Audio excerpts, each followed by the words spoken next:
오늘은 누가 주를 위하여라는 말씀의 제목을 가지고 함께 은혜를 나누고자 합니다. 오늘 말씀을 시작하기 전에 이 시대의 배경에 대해서 먼저 이해할 필요가 있습니다. 말씀을 이렇게 시작하고 있는데요. 1절 말씀에 우시야 왕이 죽던 해라고 하면서 말씀이 시작됩니다. 이 말씀을 먼저 생각하기 전에 제가 한국 역사 한 가지를 들려드릴 텐데요. 그 역사와 이것이 많이 비슷합니다. 조선시대 때 계속적으로 발전하고 있다가 임진왜란과 병자호란을 경험하면서 국력이 굉장히 쇠퇴하였고 전국토가 황폐해지면서 사실은 이제 조선이 일어날 힘들이 거의 없었습니다. 그러다가 조선 후기에 영조와 정조가 왕위에 등극하게 되면서 나라가 개혁되고 변화되면서 조선이 제2의 중흥기를 맞이했습니다. 그런데 정조대왕이 굉장히 정치를 잘했고요. 또 영조도 그렇고 정치를 잘하면서 백성들끼리 갈라진 마음들을 잘 뭉쳤고 인재를 등용하면서 나라가 성장할 수 있는 기회를 많이 가졌습니다. 그리고 또 정조는 당시에 이제 천주교가 중국이라든가 이제 한국에 들어오게 됐는데 천주교가 들어오게 되면서 이제 새로운 학문, 서양의 학문들이 들어오는 것을 받아들이는 것을 거절하지 않았어요. 정조 대왕이 굉장히 생각이 튼 사람이기 때문에 서양 문화도 잘 받아들이고 기독교라든가 이런 것에 대해서 부정적이지 않았습니다. 그런데 정조 대왕이 갑작스럽게 죽게 돼요. 갑작스럽게 죽게 되면서 조선에 이제 큰 기둥이 잃게 되면서 그 다음부터 역사는요. 세도 정치, 그러니까 신하들 중에 아주 못된 탐관오리 같은 사람들이 등장하게 되고 나라를 생각하는 것이 아니라 자신의 이익을 위해 중심으로 삶을 사는 이제 사람들이 생기기 시작하면서 왕조가 흔들리기 시작해요. 그러다가 110년 만에 일사늑약이 체결되면서 조선이 망하게 됩니다. 그 이유가 뭐냐면 훌륭한 임금인 정조가 갑작스럽게 죽게 되면서 후계자가 잘 세워지지 않았고 나라의 운명이 기울게 되었습니다. 마찬가지로 오늘 말씀도 이제 똑같이 시작하는데요. 우리가 볼 때 우시야라고 나오는데 우시야 왕이 죽던 때라고 나오는데 죽던 해라고 얘기하는데 성경에서 우시야 아마 들어보신 적이 있는 분도 계시고요. 안 들어보신 분도 계신데 우시야는 굉장히 대단한 왕입니다. 솔로몬이 죽고 나서 사실은 남유다의 국력이 쇠퇴했어요. 나라가 갈라지고 북이스라엘과 남유다로 나라가 갈라지면서 국력이 계속 쇠퇴할 때 우시야가 왕위에 등극하게 되면서 나라를 회복하기 시작합니다. 그래서 우시야가 전쟁도 굉장히 잘했고요. 정치도 잘했는데 나중에 집에 가셔서 역대하 26장을 읽어보시면 우시야가 얼마나 대단한 왕인지를 알 수 있는데요. 그가 하나님의 큰 도움을 입어서 그 시대를 움직인 사람이었습니다. 그러니까 주변의 나라들이 유다를 두려워하기 시작했어요. 우시야 왕 때문에. 그런데 말씀이 뭐라고 시작하죠? 이렇게 훌륭한 왕이 죽던 해라고 써 있습니다. 다른 말로 하면 말씀을 그래서 다르게 해석하면 뭐냐면 이렇게 시작하시면 되겠어요. 이스라엘의 소망이 끊어졌을 때 이스라엘의 희망이 사라지기 시작하던 해라는 뜻입니다. 그러니까 이 시기에 굉장히 어려운 일들이 있었다는 것이고요. 사람들에게는 야 이제 우리 어떻게 되는 거지? 이렇게 훌륭한 임금이 죽으셨는데 과연 우리의 내일은 있을까? 우리의 다음은 있을까를 고민하던 시점이었습니다. 그 시기에 이제 이사야가 부르심을 읽게 되는 장면이 오늘 말씀인데요. 저는 그래서 오늘 말씀을 통해서 하나님이 주목하는 인생이라는 좀 새로운 다른 주제를 또 얘기하고 싶습니다. 우리가 누가 주를 위하여 갈까? 이거 너무 잘 아시는 말씀이죠. 그런데 여기는 하나님이 어떤 사람을 보내고 어떤 사람을 사용하시고 어떤 사람과 일하는 걸 좋아하는지를 설명하기도 합니다. 그래서 다른 이제 소제목을 보시자면 하나님이 주목하는 인생이에요. 항상 위기와 어려움 속에는 하나님이 주목하는 사람들이 있습니다. 근데 이사야는 하나님이 주목하는 인생이었어요. 그러면 그가 어떤 모습을 보였기 때문에 하나님이 그를 주목하는지를 말씀을 통해서 좀 더 살펴보기를 소망합니다. 1절 아까 제가 읽어드렸는데 다시 한번 읽어드리겠습니다. 우시야 왕이 죽던 해에 내가 본즉 주께서 높이 들린 보좌에 앉으셨는데 그의 옷자락은 성전에 가득하였고 이사야에 대한 정보가 없으면 우리가 어떻게 생각할 수 있냐면 이사야가 제사장에 있구나. 성전에 있었으니까 제사장이 아닐까 생각하지만 이사야는 제사장이 아닙니다. 그러니까 우시야 왕이 죽던 해에 이스라엘의 소망이 떨어진 때 이 사람이 너무 괴로웠어요. 우리에게 비전이 있을까? 소망이 있을까? 우리는 어떻게 이 문제를 헤쳐나갈 것인가? 예전에도 그러잖아요. 한국도 그렇고 다 나라들이 그렇지만 위대한 왕이나 대통령이 갑자기 죽게 되면 난리가 나요. 이거 누가 이거를 해결할 수 있을까요? 그런 시점에서 그런 많은 사람들이 어떻게 하냐면요.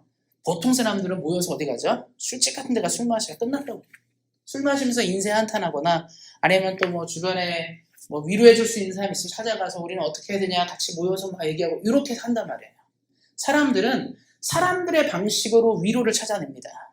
그래서 뭐 친구들이랑 술도 마시기도 하고 아니면 유흥을 즐기기도 하고 뭐 때로는 뭐 여행도 갈 수도 있고요. 또 뭐 다른 일에 투자할 수도 있고 이렇게 간다는 거죠. 그런데 이사야는 하나님의 은혜를 구하는 사람이었어요. 우시아 왕이 죽던 그 시간에 이사야의 선택이 뭐죠? 예배당에 왔다. 성전에 왔다는 거예요. 그는 사람이 위로가 안 된다는 걸 알았습니다. 우리가 하나님이 우리 어떤 인생을 사랑하시냐면 예배를 사랑하는 인생을 좋아하세요. 하나님의 성전을 사모하는 사람을 좋아하십니다. 우리의 코로나 팬데믹의 시기를 보내면서 사람들이 이제 비대면 예배를 많이 하고 집에서 저희가 유튜브라든가 온라인으로 예배를 드리시고 이러다 보니까 같이 나와서 예배 드리고 하나님을 경외하는 것에 대한 소중함들을 조금씩 잊어먹는 것 같아요. 편하잖아요. 집에서 편하게 예배 드리는 게 좋고 다시 나오려면 여러 가지 복잡하니까. 그런데 제가 말씀드리고 싶은 건 뭐냐면 어렵고 힘든 시기일수록 예배를 사모하는 사람에게 하나님은 주목하십니다. 이사야의 선택은 다른 것이 아니었어요. 친구도 아니고 부모도 아니고 형제도 아니고 그가 가고 싶은 곳은 하나님이었어요. 하나님, 우리는 이 시기를 어떻게 돌파해야 합니까? 너무 답답한 거예요. 우리가 하나님을 구하는 영혼들은 하나님의 위로가 제일 중요하기 때문에 다른 데 안 가는 거죠. 그래서 이사야가 하나님께 나와서 예배를 드린 거죠. 그가 포기할 수 없는 게 뭐냐면 예배였어요. 너무 힘들고 지치고 어려워도 난 예배를 드린다. 그러니까 우리 사랑하는 성도님들 지금 몇 분 앉아 계시지 않지만 저는 큰 복이 있을 거라 생각합니다. 예배를 사모하시잖아요. 주님의 은혜를 사모하고 하나님의 임재를 사모하시기 때문에 하나님의 은총을 부어주실 것입니다. 또 그렇게 역사하실 것이고 또 하나님께서 그러한 사람들을 통해서 온세상교회를 이루시고 이끌어 가실 것입니다. 그런데 너무 재밌는 건 뭐냐면 이사야가 참 속상한 마음으로 왔는데 우리도 그러잖아요. 교회 오셨을 때 기도하러 오시고 그냥 하나님 어떻게 해야 됩니까? 이렇게 오는데 우리는 그 정도밖에 기대 안 하잖아요. 사실. 근데 하나님이 왜 이 사람을 주목하냐면 이 사람이 하나님의 임재를 원했어요. 답답하니까 하나님 도와주세요. 하나님의 뜻이 뭡니까를 물어보는데 하나님이 주목하는 인생이 또 뭐 어떻게 시작되냐면 하나님의 임재를 강력히 바라니까 하나님이 나타나십니다. 그러니까 우리 성도님들이 걱정하실 건 뭐냐면 딱 하나예요. 뭐 예배에 몇 명이 올까? 우리가 어떻게 돼? 이게 중요한 게 아니라 내가 이 예배를 통해 하나님을 만날 수 있을까 없을까를 더 고민하셔야 돼요. 많은 사람들이 착각합니다. 수천 명, 수만 명이 나타나면 뭔가 될 거라 생각하지만 성경도 보면 알겠지만 이사야 같은 한 사람이 시대와 역사를 움직여요. 제가 짧게 설명드리자면 이사야가 어떤 사람이냐면 나중에 히스기야가 이사야의 의지를 많이 하거든요. 그러니까 이사야가 히스기야와 함께 하나님의 비전을 많이 보여줘요. 아수르의 군대도 이사야를 통해서 막아내고 하나님이 이 한 사람을 통해서 비전과 소망을 보여주십니다. 그래서 하나님이 누구를 찾고 싶냐면 이런 사람을 찾는 거예요. 하나님의 임재를 만나고 경험한 사람. 그래서 이사야가 하나님 앞에서 주님 저 좀 만나주세요. 너무 답답합니다. 내가 하나님만 있으면 될 것 같은데 제가 너무 힘듭니다. 우리도 그렇지 않습니까? 우시아는 사람이에요. 어차피 갈 사람입니다. 아무리 우시아가 대단해도 그는 한정적인 사람이죠. 그러나 하나님은 한계가 없는 분이십니다. 하나님이 우리 성도님들에게 하나님이 우리 성도님들을 만나주시면 우리의 한계도 없는 것이고 우리의 삶의 문제도 없는 것이죠. 이사야 그래서 하나님 원했어요. 주님, 내 만나고 싶습니다. 그런데 이제 말씀해 보시면 2절부터 쭉 진행되는 게 뭐냐면 이사야에게 하나님이 나타나요. 성경에 스랍이라 나오는데 2절에 이제 스랍이라 나오는데 스랍을 어떻게 보시면 되냐면 아마 나중에 한번 인터넷 같은데 검색해 보시면 아는데 날개가 이제 3개 달린 천사고요. 그래서 이제 2개는 날아다니고 2개는 얼굴을 가리고 2개는 다리를 가린 이런 천사입니다. 성경에 많이 등장하지 않는 천사인데 여기에 등장했다는 것은 이 천사가 좀 보통 천사는 아니라는 것이죠. 이 천사가 나타나서 이사야가 원하는 걸 보여줘요. 하나님이 누구냐? 우리가 늘 걱정하는 건 뭐냐면 우리의 힘이 모자라서 걱정하는 거거든요. 우리가 힘이 약하니까 걱정하는 겁니다. 그러니까 제가 처음에 이제 조선 얘기도 했지만 나중에 조선이 망하게 된 거는 조선의 군대가 서양 군대보다 약하고 일본 군대보다 약하고 조선이 확보한 물자가 일본보다 약했고 조선이 갖고 있는 모든 것들이 일본보다 모자랐어요. 그러니까 이길 수 없는 거죠. 상대방은 뭐 최신식 무기로 쳐들어오는데 우리가 가진 것은 그게 안 되니까 뭐 성도님들도 6.25 얘기 많이 들어보셨겠지만 우리가 6.25 때 이제 북한한테 처음에 밀린 이유가 딱 하나잖아요. 뭐 군인들이 용기가 부족해진 게 아니라 걔네들은 탱크를 밀고 들어오는데 우리는 이 일본이 남부한 총기밖에 없었어요. 그러니까 싸움이 안 되는 거죠. 그러니까 우리가 항상 우리가 걱정하는 건 뭐냐면 내가 뭘 갖고 있지? 내가 어떤 힘이 있지를 고민하는데 이때 하나님이 이사야에게 뭘 보여주냐면 우시아도 너희 희망이 아니고 유다의 군대도 희망이 아니고 주변 나라들 이런 것도 다 힘이 아니다. 하나님이 누구신지를 보여줘요. 말씀이 어떻게 나냐면 이 스랍들이 찬송을 부르는데 거룩하다 거룩하다 만군의 여호와야. 이렇게 찬양하니까 우리 어떻습니까? 오늘도 이제 우리 뜨겁게 찬양했는데 우리 찬양해도 이렇게 먼지 하나 안 올라오잖아요. 그렇죠? 근데 이때 천사들이 찬양하니까 이 건물이 흔들린 거예요. 성전이 흔들리면서 너무나 세게 흔들리니까 이 성전 안에 있는 이 먼지들이 떠오르고 흔들리는 거죠. 연기가 피어났다는 식으로 얘기하는 건 뭐냐면 뭐 불이 난 건 아닐 거고 아마 그 진동이 너무 크다 보니까 우리 눈으로 보기에도 엄청난 현상들이 나타나는 것입니다. 그러니까 이사야가 처음에 기대한 건 하나님이 아마 이렇게 해주길 바랬을 것 같아요. 이사야야 괜찮아. 너 해낼 수 있어. 요 정도만 생각했던 것 같은데 하나님은 더 큰 걸 보여준 거죠. 직접 나타나신 거예요. 그러니까 이 너무나 전율적인 광경들이 말씀에 나타나는 겁니다. 그러니까 이사야가 깜짝 놀랐어요. 그래서 5절 말씀에 이사야가 이제 이런 말을 하는데 그때 내가 말하되 화로다 나여 망하게 되었도다. 나는 입술이 부정한 사람이요 나는 입술이 부정한 백성 중에 거주하면서 만군의 여호와이신 왕을 배웠음이로다. 하나님이 또 주목하는 이 이사야 어떤 모습이었냐면 우리는요 되게 단순해요. 하나님이 되게 복주고 내주고 이것만 생각하는데 이사야가 하나님을 직접 만나니까 깨달은 게 뭐냐면 자기가 너무 큰 죄인인 걸 알았던 거예요. 성경에 보면 예수님을 만난 사람들이 다 그러잖아요. 베드로가 또 요한이 우리 갈릴리 바다에서 예수님 처음 만났을 때 처음에는 큰 생각 안 했어요. 예수님이 저기 가서 그물을 던져보라 하니까 뭐 내가 밤새도록 노력했는데 물고기 하나 못 잡았다. 그러니까 어떡하죠? 그래도 선생님이 말하니까 가겠다고 했거든요. 근데 그물을 내렸더니 물고기가 가득 잡혔습니다. 그때 베드로랑 요한이랑 이래서 깨달은 게 뭐죠? 내가 지금 신을 만났구나를 생각하게 되니까 선생님이란 말을 그때 바로 버리고 바로 무릎 꿇고 주여 저는 죄인입니다. 저희가 부족한 사람이라는 걸 말하는 거죠.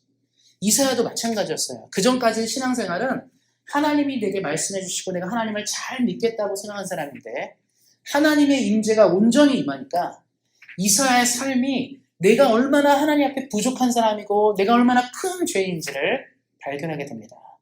다른 말로 하면 주 앞에 겸손하게 된 것이죠. 사랑하는 성도님들 기억하셔야 됩니다. 하나님 우리 앞에서 회개하고 회개하는 영혼을 쓴다. 이게 단지 뭐 내가 잘못했습니다. 죄송합니다. 이게 아니라 큰 존재 앞에 섰을 때 우리의 마음가짐을 보라는 거예요.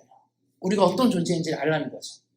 이사야는요. 이 성전에 올 때까지 마음이 무거웠어요. 우시아 왕이 죽었다. 우리에게 소망이 없다. 남유다는 이제 미래가 어떻게 될 것이냐. 이런 무거운 짐을 가득 가지고 성전에 왔어요. 그리고 마음이 힘들었겠죠. 하나님 나는 이제 어떻게 살아야 됩니까? 우리 민족은 어떻게 됩니까? 이런 얘기를 할 때 하나님이 직접 나타나서 딱 보니까 이사야가 깨달은 게 뭐죠? 내가 여태까지 헛신앙생활을 했구나.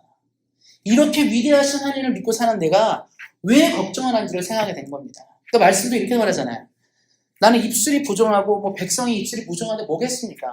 날마다 이 사람들이 모여서 부정적인 얘기만 한 거예요. 모여서 우리는 끝났다 망했다. 우시아 같은 왕은 이제 안 나옵니다. 맨날 이런 소리만 해대시지 않겠습니까? 그것도 어떻게 했어요? 또 이사야도 마찬가지겠죠. 그런 말 들으니까 그래 우리에겐 소망이 없는 것 같아. 우리는 어떻게 할까? 이런 얘기만 한 거죠. 그런데 하나님을 딱 만나고 나니까 이게 의미가 없는 거예요. 우리가 왜 이런 소리를 하고 있었나? 우리가 여태까지 왜 쓸데없이 부정적인 얘기를 했고 우리가 왜 쓸데없이 믿음 없는 소리를 했을까를 반성하게 된 것입니다.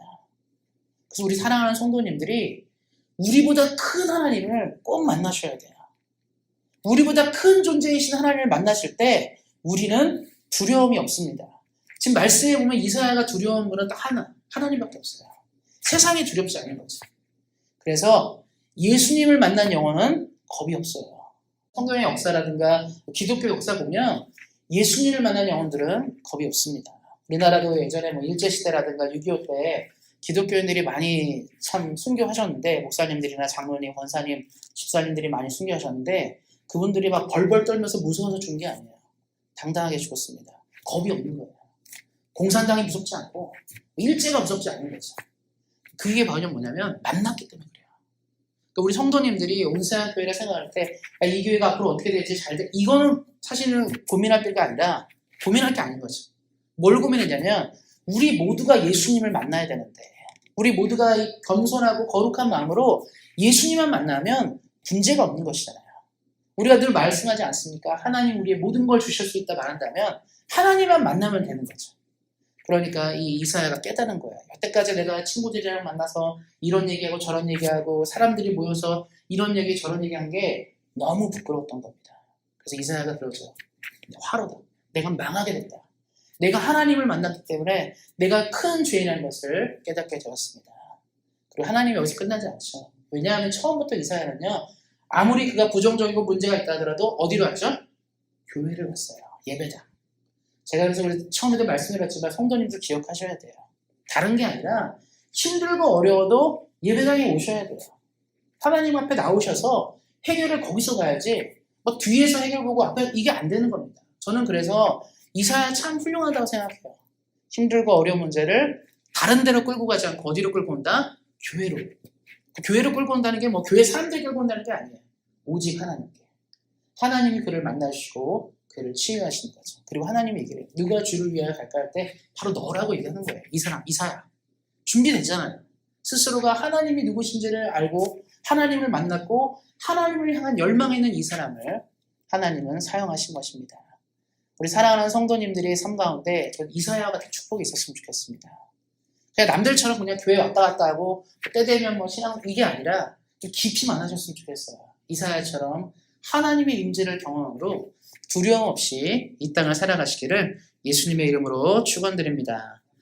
제가 한 가지 이야기 더 들려드리고 말씀을 마무리하고자 합니다. 하나님이 주목했던 청년의 이야기인데요. 필라델피아에 백만장자였던 스티븐 지라드라는 사람이 있었습니다. 그 스티븐 지라드가 항구 있죠. 항구를 통해서 물자를 받아들이고 그 물자를 가지고 이제 무역했던 사람이었던 것 같아요. 근데 이제 보통 이제 평일날 일하는데 마침 그때 이 선박을 통해서 들어오는 물자가 주일날 내려야 되는 일이 생겼습니다. 그래서 직원들에게 얘기했어요. 주일날 일을 해야 되니까 일요일에 몇 시까지 다 항구로 집합해서 물건을 옮겨야 된다 얘기를 했습니다. 대부분 이제 사람들이 그러잖아요. 사장님이 무서우니까 다 그렇게 일을 할 거 아니에요. 근데 이 청년이 그 얘기를 다 들었는데 이 청년이 신앙이 참 좋았던 사람이에요. 아, 내가 이거를 교회를 가야 되는데 지금 사장님이 이렇게 말하니까 좀 마음이 어려웠습니다. 또 그러고 이 청년이 늙은 이제 나이 먹으신 어머니를 봉양하고 있었어요. 그러니까 굉장히 중요한 생계가 달린 직업이었는데 이 청년이 하나님을 잘 믿었습니다. 그래서 이 청년이 이 스티븐 지라드한테 얘기했어요. 제가 딴 때는 괜찮은데 주일날에는 예배를 드려야 됩니다. 전 교회를 가서 예배를 드려야 돼서 내일은 나올 수 없습니다. 이렇게 얘기했습니다. 그럼 보통 사장님들이 통이 크시면 그래 그럼 너 한 명쯤 빠진다고 해서 손에 안 보잖아요. 그런데 이 사장님이 화가 났어요. 별것도 아닌 것이 자기한테 말대답을 한 거잖아요. 그래서 뭐라냐면 너가 주일날 그러니까 일요일에 일하러 나오기 싫으면 앞으로 계속 나오지 말라고 한 거예요. 그리고 그래도 괜찮겠냐 물어보니까 이 청년은 하나님이 더 중요하니까 그럼 난 예배다 가겠다. 그럼 내가 일을 그만두더라도 그렇게 하겠다고 얘기했고 거기서 이제 퇴직 처리가 돼서 퇴직금도 주고 보냈어요. 근데 이 청년이 이제 어머니를 봉양해야 되니까 직업이 필요했잖아요. 그래서 열심히 일을 찾아봤어요. 다른 일을 계속 찾아보고 한 몇 주 동안 애썼는데 일을 구하지 못했습니다. 요즘도 그렇고 과거도 그렇지만 일자리 구하는 게 쉬운 게 아니잖아요. 열심히 돌아다녀도 일자리가 없는 거예요. 그래서 이 청년은 소망이 없었어요. 어떻게 이렇게 열심히 다녀도 어렵고 근데도 하나님을 원망하지 않았습니다. 근데 시간이 지나서 스티븐 지라드 친구가 이제 은행 총재였는데요. 은행을 새로 이제 지점을 오픈하면서 지점을 맡아줄 사람이 좀 필요하다고 얘기하면서 혹시 당신은 이제 사업을 하니까 괜찮은 사람 많이 알지 않냐고 주변에 괜찮은 있으면 좀 소개 좀 해달라고 얘기를 한 거예요. 그래서 스티븐 지라드가 고민하다가 요 해고한 청년을 소개를 해줬어요. 그러니까 이제 은행 총재가 이제 친구잖아요. 친구가 그런 거예요. 아니, 너 말을 참 안 들어가지고 너 이 사람 해고했다면서 왜 이런 좀 말 안 듣는 애를 나한테 천거를 하느냐 얘기를 한 겁니다. 그러니까 스티븐 지라드가 뭐랬냐면 이 사람이 적어도 자기 신앙에 소신이 있다면 은행은 돈 거래잖아요. 소신 있게 일할 수 있는 사람이 필요할 텐데 아마 이 청년이 그 은행에서 일하게 되면 아마 잘 일할 거라고 내가 생각한다 얘기한 거죠. 그리고 정말 그 총재가 이 청년을 만났는데 반듯한 거예요. 그래서 그 청년이 그 은행 지점의 지점장이 되고 오히려 더 잘 됐다는 이야기가 있었습니다. 여기서 우리가 주목할 바는 한 가지는 뭐냐면 이 청년이 하나님을 향한 예배, 우리 예배 다녀와서 예배드리고 이거 별거 아니라 생각하잖아요. 우리 주일날 예배하고 뭐 수요일날 예배하고 뭐 남들도 한 이게 아니라 그 예배 한 개 한 개를 소중하게 여겼다는 것입니다. 하나님이 이 사람이 하나님을 섬기는 예배를 소중하게 여기니까 하나님이 이 사람의 삶을 사용하셨다는 것이죠. 사랑하는 성도님들, 말씀을 맺고자 합니다. 우리가 이 시대에 하나님이 주목하는 인생은 다른 사람이 아니에요. 주의 자리를 사모하고 주님을 만나는 것을 사모하고 하나님의 은혜를 사모하는 영혼에게 하나님은 크게 역사하십니다. 그리고 오늘 자리를 지키시려고 예배를 소중하게 여기시는 성도님들의 삶에 하나님 더 큰 복으로 주실 것입니다. 하나님을 바라보는 영혼에게 하나님은 당신의 모든 것을 보여주시기 때문입니다. 이것들을 기억하시고 날마다 예배를 소중히 하시고 주의 나라를 사랑하시는 그래서 온세상교회 사랑하는 성도님들 되시기를 예수님의 이름으로 축원드립니다. 기도하겠습니다.